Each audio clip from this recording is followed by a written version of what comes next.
আমি জীবনে একবার, শুধু আমার পুরা জীবনে একটা সাদা টুপি কিনছিলাম একবার, যেই টুপিটার মাঝখান দিয়া ছোট্ট ছোট্ট লাল লাল এই ছোট্ট ছোট্ট কটা ফুল ছিল লাল কালারের।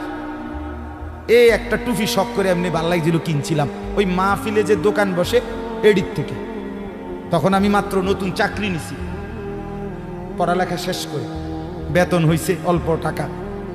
বাড়িতে গেছি, আমার আব্বা এটা দেখছে, দেখে বিকালবেলা আমার মারে কইতেছে, হেতে যে চাকরি হয়েছে পয়সা হয়েছে বুঝছনি? মারে বলছে, মায়ে কয় না, কিতে হয়েছে? টুপি দেখছো না, টুপি দেখো না, রঙ্গিলা টুপি পিনছে, বুঝাই তো যায় ভূতের বেতন হয়েছে, চাকরি হয়েছে। রাত্রে আসার পরে মা, আমি বাহিরের থেকে আসছি, আরে মা আমারে বলছে, ফুত তোর আব্বা মনে হয় টুপিটা পছন্দ করে নাই, সারা জীবন তোরে সাদা টুপি পরাইছে, তুই কিনলে গায়ে লাল ফুলওয়ালা টুপিটা কিনলি, এই যে খুলে রাখছি আর কোনোদিন পড়ি নাই।